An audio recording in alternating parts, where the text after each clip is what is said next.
What is up, guys? This is Pinzo back with another video today, and what I've got for you guys is a Predecessor jungle guide. So in the last big patch of Predecessor, just this last weekend, there was a huge jungle patch rolled out. Basically, they added 4 new river buffs, and they added the red and blue buff into the map. Now, these were all pretty good changes, and today we are going to be going over how to jungle in Predecessor. This is going to be how to win games. This isn't necessarily going to be the way that professionals are going to jungle, but this is going to win you all of your casual games pretty easily, so just pay attention. We'll get into that. First, we're going to go over just my review of the new jungle, the buffs and all that kind of stuff, and then we will get into the real guide after that.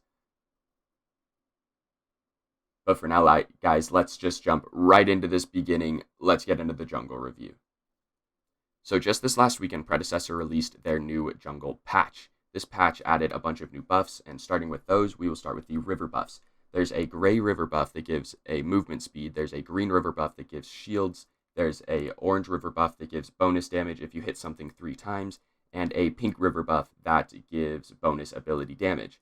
Now, all of these do give the same mana regen as the original river buff, just with a couple added bonuses.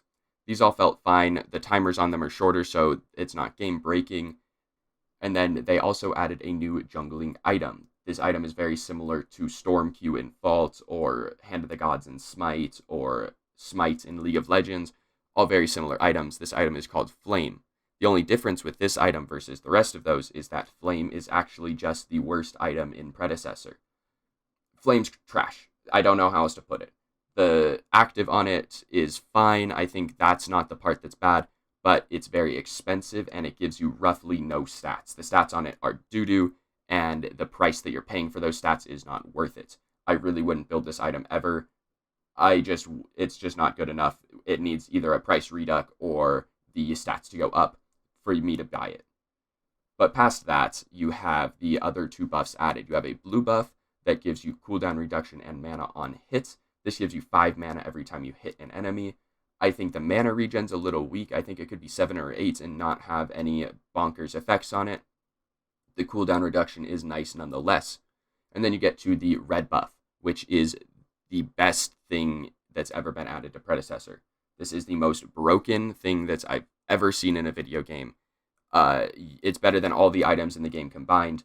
What the red buff does is it gives you bonus damage on your auto attacks, along with a slow effect on your auto attacks. I don't know what they were thinking. The slow's busted, the damage over time is whatever, but the slow is stupid early game. It's still good late game. I understand that this was something that was in the original Paragon, but it does not excuse how busted it is in this version. I will continue to abuse it as long as it's as busted as it is, but that doesn't really make it better. But that's really all of my opinion on the new jungle patch. The red buff OP, blue buff seems good, river buffs are good, don't build flame. But with that, guys, we are going to get into the guide portion of this video. Okay, guys, so I'm going to break this guide down into 3 sections: early game, mid game, and late game. Early game is generally the very start of the game. I'm going to actually shorten early game and extend mid game a little, just because I feel like that's how Predecessor plays right now. But for the early game, as a jungler, your start is going to be on the red buff side. You are going to clear 1 back camp. You could clear both of them, but it's going to slow you down. I don't recommend it. You clear 1 back camp and then go to red buff. With red buff, you should kill it right about 2.5 minutes. You are going to gank your mid laner. If the enemy mid laner is out of position at all at this point, this is a free kill. If you can walk into lane and land an auto, then they're slowed too much to be able to get away. Gideon, Gadget, neither of them are picking up escapes at level 2. This should be a free kill. With that kill out of the way, you're going to rotate to your blue buff side of the map. Whether this is solo or duo depends on the side of the map you're on. If you're on the side where blue buff is on duo lane side, I would consider that the, quote, strong side of the map right now. Duo lane's just an easier gank. You're going to walk over and you're going to gank duo lane. Now, I would not full commit to this. You're still going to be level 2. You might be 3 if you grabbed a river buff on the way over, but you have a red buff is the important part.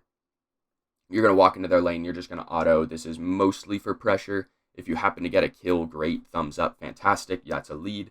If not, pressure them out. Once they're out, you're going to rotate back to your blue buff, and you're going to take blue buff and the back camps with blue buff, and with that you're going to back. And right now it should be 5.5, 6 minutes into the game. Hopefully you have at least one kill, maybe a couple more, and you're basically going to win the game from there. After that, the early game is kind of over. Extending into the mid game, the only thing you need to worry about is your red buff timer. This timer is a 4-minute respawn after you kill red buff, so it should be coming up again right about 6.5 minutes. You need to be on your red buff at 6.5 minutes. I cannot stress enough how much you need to be on your buff at timer.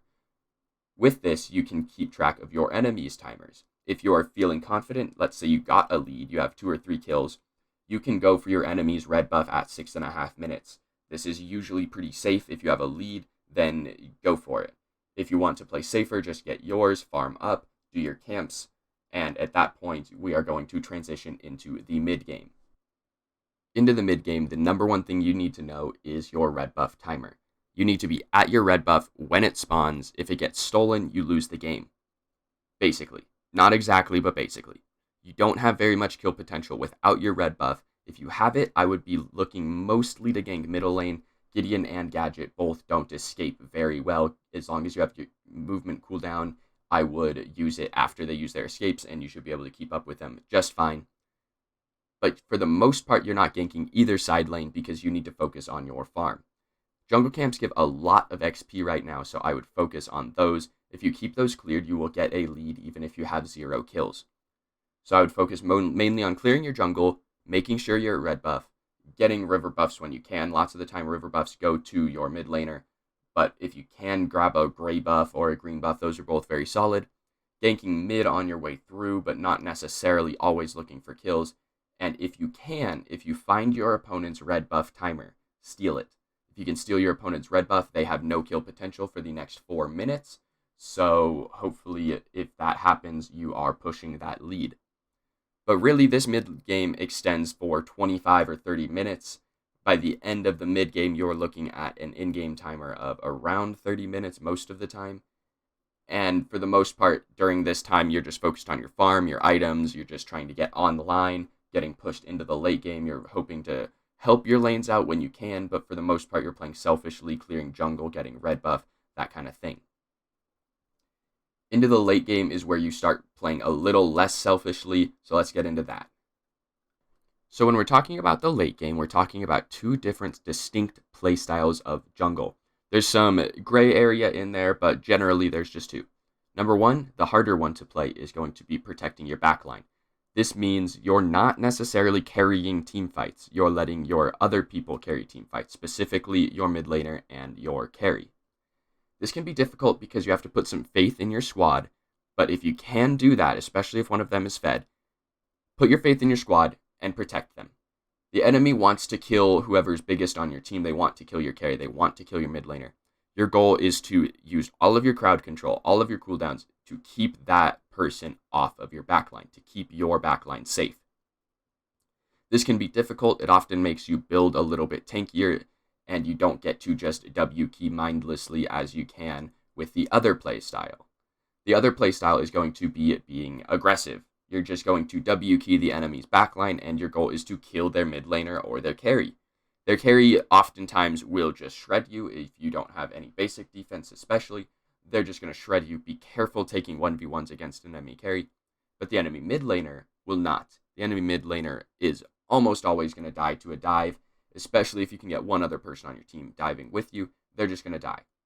If the enemy team has someone playing that backline defense, your goal is to bait out all of their cooldowns. You want to have ults used on you. You want to have all of the abilities used on you, so that when you die, your team can come into a fight where the enemy has 0 cooldowns available. That's the goal. Either way, these are the 2 main playstyles you're going to see in late game. Hopefully, one of these works better for your playstyle. I know some people who just cannot play the aggro playstyle. It just doesn't mesh with them. Personally, I struggle to play the backline because backline is just kind of boring. But with those 2 playstyles out of the way, that's really all we have for the late game. Well, guys, that is all I have for you for today's jungle guide. We went over early game, mid game, and late game, and these will take practice. That's the number one thing I want you to leave with, is these will take practice. You're going to have to jump into a game and practice them. It's not going to come firsthand to everyone. But with that said, guys, if you do want to continue getting better, please do subscribe. I upload lots of jungle gameplay, so stick around for that. And with that, guys, I have been Pinzo. This video is done, so thanks for watching, and I'll see you guys next time.